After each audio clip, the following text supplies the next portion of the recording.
කොළඹ රාජකීය විද්‍යාලය කෘෂි විද්‍යා සංගමයේ අපි අද ඇවිල්ලා ඉන්නේ දකුණු පළාතේ හම්බන්තොට දිස්ත්‍රික්කයේ කටුවන ප්‍රදේශයට.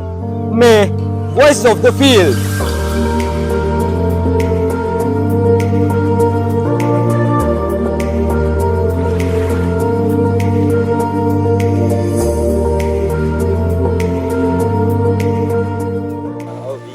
පාරම්පරිකව අපේ අතීතයේ ඉඳලා ටික තියෙන අපේ ජීවිතේ වැටලා තියෙන උතනක්. මොකද අපේ ප්‍රධාන ආහාරය බත්.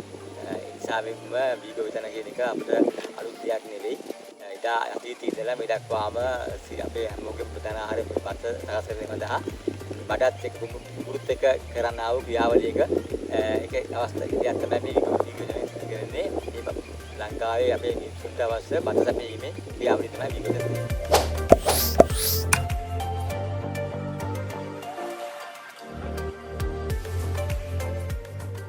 මූලික බින් සැකසීමේ සිට අස්වැන්නලීම කාර්ය දක්වා ගොවියෙක්ගේ කාර්යභාරය ගත්තන් පස්සේ අපි මුලින්ම ආරම්භ වෙන්නේ මේක කන රැසීම කියන අපේ ගොවිසඳ රැසීමෙන්. ඒ කන රැසීමේදී අපි සිදු කරනවා අපි එක්කම ගොවිම එකතු වෙලා ඒ කන්නේට අදාළ තීන්දුව తీරන ගන්නවා කවද්ද අපි ඇලවල සුද්ධ කරන්නේ කවද්ද අපි සීසෑම කරන්නේ කවද්ද වී අපරිම සුද්ධ කරන්නේ කවද්ද අස්වැන්න වෙලාන කියලා ඒ කාල සීමාවල් තීරණය කර ගන්නවා. ඒ අනුව තමයි ඒ කන රැසීමේදී ගන්න ලබන තීන්දුව తీරන අනුව තමයි ඒ කන්නේ තුල වගාකීම සුද්ධ කරන්නේ. ඊළඟට අපි ඇලවල සුද්ධ කරලා ඒ ජල වතුර හැරවීම සිදු කරලා පස්සේදී අපි මූලික බින් සැකසීම සිදු කරනවා. අපි යන්ත්‍ර සූත්‍ර පාවිච්චි කරලා බොහෝ විට ට්‍රැක්ටර් හෝ මහට්ටර් පාවිච්චි කරලා පස පෙරලීම සිදු කරනවා. මේ පස පෙරලීම සිදු කරලා සත් දෙකක් වගේ කාල සීමාවක් එහෙම තියෙන දීලා අපි ඊළඟ නීර බැඳීම කියන කාර්යය සිදු කරනවා. ලියද්ද නීර බැඳීම. ඒක ඇත්තටම උදැල්ලෙන් ගොවි මහත්මිය විසින් සිදු කරන ක්‍රියාවලිය. ඒකෙන් පස්සුදී අපි කරනවා දෙවෙනි බින් සැකසීමට යනවා. ඒ කියන්නේ සති 3ක් වගේ ගත වෙන කාල වෙනකොට මූලික බින් සැකසීම කරමු මඩ කරපු ලියද්ද පෝරු ගෑම කියලා අපි මට්ටම් කිරීමේ ක්‍රියාවල සිදු වෙනවා. පෝරු ගෑමෙන් පස්සේදී තමයි අපි බී අපරීම කරන්නේ. පෝරු දාලා දින 3ක් 4ක් ඇතුළත අපි බී අපරීම සිදු කරන ඒ බීජ පොළොවට දැමීම තමයි බී අපරීම කියලා. කියන්නේ බීජ අපි පැල කරලා පැල බීජ ඒ අපරීම සිදු කරනවා. එතෙන් සිට නැත්නම් පස්සේදී මාස එකමාරක් වගේ මාස එකමාරක් කාලයක් යතලා තියෙන මඩට ගොවියා මහන්සිලා තියෙන කාල සීමාව තුළ ඊට පස්සේ වී අපරීමෙන් පස්සේදී අපි මේ අපරීම කරන මොහොතේදී පොහොර දෙන මඩ පොහොර කියන පොහොර මඩ යොදීම සිදු කරනවා. ඊට අමතරව අපි සති දෙකකට කිට්ටු වෙනකොට දින 10 14 වගේ කාල සීමාව තුළ වල්නාශක යොදන්නම ඕන. වල්නාශක යොදලා අර වල් වර්ධනීය සිදු කිරීම සිදු කරනවා. එතන සිට ගියාට පස්සේ දින 21ක් වෙද්දී දැන් සති 3ක් ගොයමට සති 3ක් වෙනකොට යූරියා පොහොර මිශ්‍රණය යොදනවා. එතන සිට දින 35ක් වගේ වෙනකොට ගොයම පඳුරු ගහලා ඒ ගොයම වර්ධනය වෙලා සකස් කිරීමෙන් තියෙනවා. ඒ කාල සීමාව තුළදී අපි නිරන්තරයෙන්ම ගොයම පරිසරයට ලක් කරනවා. පරිබෝධක එන්න පුළුවන්, විවිධ දිලීරනාශක දිලීර එන්න පුළුවන්, විවිධ රෝග එන්න පුළුවන්. නිසා නිරන්තරයෙන්ම ගොවගා ගැන නිරන්තර ඇහැ ගහගෙන තමයි ගොවියා ඉන්නේ. දින 35ක් වෙනකොට ගොයම යම්කිසි මට්ටමකට ඇවිල්ලා තියෙනවා. ඒ අවස්ථාවේදී ගොයමට අවශ්‍ය වෙන බණ්ඩි පොහොර කියන පොහොර විශේෂය TSP කියලා පොහොර විශේෂක අපි MOP මේ ඒ සතුකුඩු කියලා අපි කියනවා අපි ගොවියෝ. ඒ සතුකුඩුත් එක්ක යූරියා කවලම් කරලා අපි ඒ සතුකුඩු මිශ්‍රණය කුඹුරට යොදනවා බණ්ඩි පොහොර විදියට. ඒක දින 30ක් 35ක් 44 කාල සීමාව තමයි වගාවට යොදන්නේ. ඊට අමතරව එතෙන් සිට මාස දෙකමාරක් ඒ කියන්නේ දින 75ක් වගේ කාලයක් වෙනකොට ගොයම බණ්ඩි මට්ටමට එනවා. දින 75ක් වෙද්දී ගොයම පීඩුම් පට්ටම පටන් ගන්නවා. ගොයම පෝදිනවා. එතකොට ඒ කාල සීමාව ගොඩක් වෙලාවට පරිබෝධ හානිය වැඩි. ඒ නිසා නිරන්තරයෙන්ම ගොයම ගැන ඒ කුඹුර ගැන අවධානයෙන් තමයි ගොවියෝ ඉන්නේ. මාස 3ක් යද්දී ඒ කියන්නේ දින 90ක් වගේ වෙද්දී ගොයම පීඩුම් අවසන් වෙලා තියෙනවා. ඒක මාස 3මාර වීපෙපිට අපි දාන්නේ ඇත්තටම මාස 3මාරක් වෙනකොට ගොයම පැහිලා අස්වැන්න ලබා ගන්න පුළුවන් මට්ටම දක්වා එනවා. ඒ කාල සීමාව තුළ නිරන්තරයෙන් කුඹුර පරිස්සම් කරමින් අර පලිබෝධකයන්ගෙන් වෙන හානි, විශේෂයෙන් දිලීර හානි, ඊට පස්සේ වෙන කීඩා හානි වගේ හානි එනවා. ඒ නිරන්තරයෙන්ම ගොයම ගැන අවධානයෙන් තමයි ගොයම මහත්තයා ඉන්න ඕනේ. මොකද ඒ හානි වලදී කුසකරු ප්‍රදේශක මහතුරුන්ගේ හා ඒගොල්ලන්ගේ උපදේශ බාගෙන ඒ අවශ්‍ය ප්‍රතිකර්ම කරන්න වෙනවා. කියන්නේ මාස 3මාර වී අපබේදී ආවන් පස්සේ මාස 3මාර වෙද්දී අස්වැන්න ගන්න පුළුවන්. අස්වැන්න ගැනීමේ ක්‍රියාවලිය දැනට ඇත්තටම සිදු කරන්නේ මැෂින් වලින්. අපි ඉස්සර මේ මෑතක් වෙනකම්ම කරේ අතින් කපලා ගුවන් කපලා තමයි එකතු කරලා තමයි අස්වැන්න ගත්තේ. දැන් වෙන විට ගුවන් කැපීමේ මැෂින් එනවා. ඒ මැෂින් අපි ගෙන්න ගන්නවා. එහෙම ගෙන්නගෙන මැෂින් වලින් ගුවන් කපලා ඒ අස්වැන්න ගෙට ගැනීම සිදු කරන්නේ. ඉතින් මේ මාස 3මාර කාලය වී දැන් කුඹුරට බැස්ස දවස් ඉඳලා ආයිත් අපි අස්සන වෙට ගන්න කාල සීමාව තුළ ගොවියට විශාල කාර්යභාරයක් කරන්න තියෙනවා මේ ගොවිතැනත් එක්ක. ඒ ඔන්න විදිහට තමයි අපි මේ කියන මේ බත සකස් වෙන්නේ. දැන් කුඹුර ගොවිතැන ආරම්භ කරගෙන ඉඳලා අවසාන දක්වා වීයට ගෙට ගන්නකම් කාලය දක්වාම ওই වගේ ක්‍රියාවලියක් තමයි සිදු වෙමින් යන්නේ.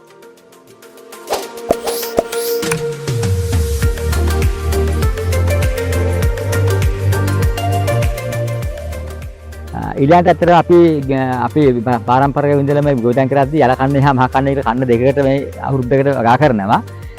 කන්න දෙක පාවිච්චි කරන අතර මේ වැහි නිරතන මෝසම හා ඊසාන දිග මෝසම අදාළ කරගෙන තමයි මේ කන්න දෙක හැදිලා තියෙන්නේ. එතෙන්දී මහ කන්නේ දැන් මේ ඉස්සරහට එන්නේ. දැන් මේ අගෝස්තු වල සැප්තැම්බර් 15 මේ මාස 15 වගේ ඉඳලා සැප්තැම්බර් 15 ඉඳලා ඊළඟට ජනවාරි පෙබරවාරි 15 වගේ දක්වා කාල සීමාව තුළ අපි මහ කන්නේ පාවිච්චි කරනවා. ඒ කාලෙට තමයි මහ කන්න වගාවටු ආරම්භ කරන්නේ. ඒකට අපි බලනවා ඇත්තටම දැන් ජනවාරි මාසේ ගොයම් පූදින්න මාස දෙකමාරෙන් පූදින්න ඕනේ. ඒ කාලය බලලා තමයි විය පිරීම සිදු කරන්නේ. ඒ වගේම යල කන්නේ අපි ගන්නෙ යල කන්නේ ඉන්නේ ජනවාරි 15 ඉඳලා ඊළඟට ජූලි අගෝස්තු දක්වා කාල සීමාව අපි යල කන්න පාවිච්චි කරනවා. අපි එතෙන්දී ඇත්තටම යල කන්නේ වගා කිරීම ගොඩක් වෙලාවට අප්‍රේල් මාසේ 15 අවුරුද්දත් එක්ක තමයි විය පිරීම සිදු කරන්නේ. අපි බලාපොරොත්තු වෙන එතෙන්දී අගෝස්තු මාසේ පෑවුමට ගොයන් කපන්න තමයි ඒ ආකාරයට සැලසුම් කරලා තියෙන්නේ. අපි කන්න රැස්සිං වල තියෙන ගන්න ඒ විදිහට ඒ කන්න දෙක හැදලා තියෙන්නේ යල කන්නේ මහ කන්නේ ඒ නිරත දිග හා ඊසාන දිග මෝසම තාක්ෂණික කාලයට අදාළ වෙන විදිහට ගොවීන් ඒක මේ ඒ ගොවීන් විසින්ම ඒ කන්න දෙක සකස් කරලා තියෙනවා. ඒ විදිහම කව තියෙන්නේ.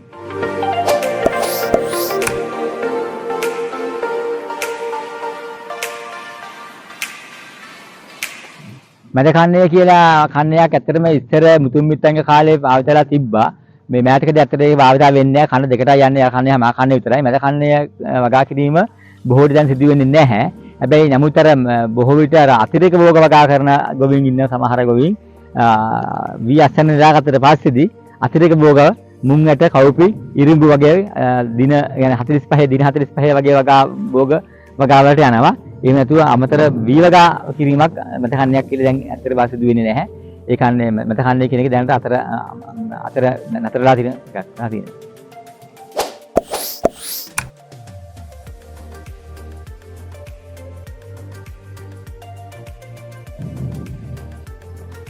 දීගවිතනත් එක්ක බැදිච්ච අමතර ආදායම් විදියට ගත්තන් පස්සේදී ඇත්තටම අපිට තියෙන්නේ බොහෝ විට මාර ඉස්සෙල්කෝ වගේ අතිරේක භෝග වගාවට යනවා බොහෝ අය. අතිරේක භෝග කියන්නේ අපි මේ කන්න දෙක අතර ඒ නිකන් තියෙන කාල සීමාව තුළ ගොයන් වල අස්සන් වලට පස්සේදී මුං ඇට නැත්නම් කවුපි ඒ වගේ ඉරිඹු වගේ වගාවන් වලට යනවා ගිහිල්ලා ඒක අස්සන්න ගන්නවා.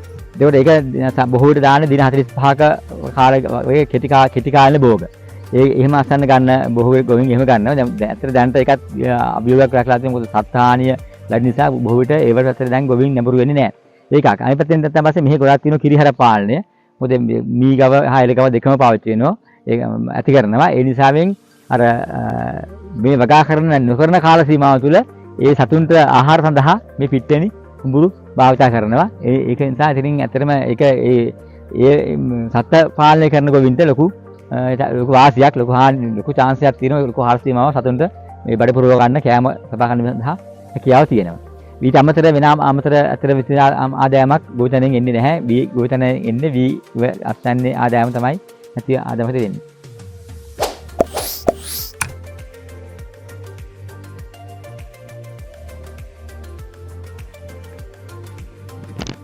වී ගොවිතැනේදී ගැටලු රාශියකට ගොවියා මුහුණ දෙනවා. ඇත්තට ඒක ආරම්භයේ ඉඳලම එනවා. බොහෝ විටම මේ අපේ ප්‍රදේශයේ තියෙන ගැටලුව තමයි ඇත්තටම ප්‍රධාන ගැටලුවක් තියෙනවා. මේ යන්ත්‍ර සූත්‍ර සපයා ගැනීම ගැටලුව. මොකද ඇත්තටම අපේ ගොවි සංවිධානය වල සතුව හෝ අපේ මේ ගොවිජන සේවාවේ සතුව හෝ ඒ අවශ්‍ය උපකරණ නැහැ. ඒ ඇත්තට මේ අපි පුද්ගලික අංශෙන් තමයි හොයාගන්නේ. ඒකට ඇත්තට ඒ සඳහා විශාල පිරිවැයක් හොයාගන්න වෙනවා. මොකද ඒගොල්ලෝ කියන ගානට අපිට මේ බිම් සැකසීමේ කටයුතු කරන්න වෙනවා. ඒකට මේ යන්ත්‍ර සූත්‍ර සොයා ගැනීම කාල සීමාවදී ලොකු අභියෝගවල මුහුණ දෙන්න වෙනවා. මේවා මේ කොහොමද ගේන්නේ? ඒ ප්‍රශ්නේ ඇත්තටම ලොකු ප්‍රශ්නයක් වෙලා තියෙනවා. ඒ ඔක්කොමත් කරගෙන වැඩ කරා වගේම ඊළඟ ලොකුම ගැටලුව තියෙන සත්ත්ව හානිය මේ වෙනුවට බලපාලා තියෙනවා. විශේෂයෙන් මොනරුන්ගේ හානිය විශාල විදියට බලපානවා. මොකද ඒ අය වී කුරුල්ලෝ විශේෂයෙන්ම මේ බීජ දාන පොළොවට දාන බීජ ටික ඉඳලා ඊට පස්සේ අස්සන්න දාලා ගන්න කාල සීමාව ලොකු අභියෝගවලට දක්වන සත්ත්ව හානියේ තියෙන ගැටලුව තියෙනවා. ඒ වගේම තමයි මෙහි තියෙන ලොකු ප්‍රශ්න තියෙන වාර්මාර්ග ප්‍රශ්න තියෙනවා. ඔය වැහි දැන් මහා කාණි විශේෂයෙන්ම මාස් කාලේ එනකොට ලොකෝර වහිනවා. අන්න වැහි කාලවලදී මේ කුඹුරු කඳු වලින් එන ජල ධාරාවත් එක්ක කුඹුරු විශාල විදිහට හානි වෙලා වැලි ගොඩ නැගී ඇහිලා ඒ වගේ ගම් වතුර හානිය මෙහාට බලපානවා. ඔය ගැටලු රාශියත් මැද තමයි මේ වැඩේ මේ ගොවි විසින් කරගෙන යන්නේ. ඒ වගේ අභියෝග රාශියකට මුහුණ දෙන්න වෙනවා. ඒ වගේම තමයි දැන් තියෙන ලොකු ප්‍රශ්නයක් තියෙන්නේ කෘමිනාශක හා වල්නාශක වල මිල අධික වීම ගොවින්ට ලොකු බාධාවක් ලා තියෙන මේ ගොවිතැන සිදු කරගෙන යෑමේදී.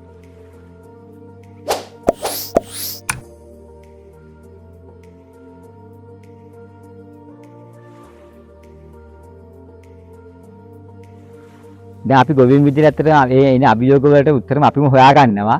අපි ගොඩක් යාට යන්ත්‍ර සූත්‍රමස්සිදී ඇත්තටම අපි පුද්ගලික අය සම්බන්ධ කරගෙන ඒ මැෂින් තියෙන අය සම්බන්ධ කරගෙනගෙන ඒගොල්ලෝ සාකච්ඡා කරලා ඒ මැෂින් සොයා ගැනීම කටයුතු සිදු කරනවා. ඇත්තටම ඒ ආකාරයෙන් තමයි අපිම තමයි මේ අභියෝග උත්තර හොයාගෙන තියෙන්නේ.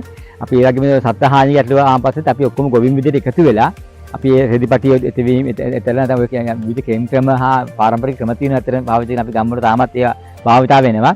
ඒ වගේ ක්‍රම පාවිච්චි කරන ඒ වගේම නැකත් බල දැන් වී වැපදීම කරද්දී අපි බලනවා ඒ කර්ණ ලිත් බලලා නැකත් බලලා ඒ ගොවිතැනට අදාළ විදිහට තමයි ඒ නැකත් අනුව තමයි ගොවිතැන ආරම්භ කරන්නේ.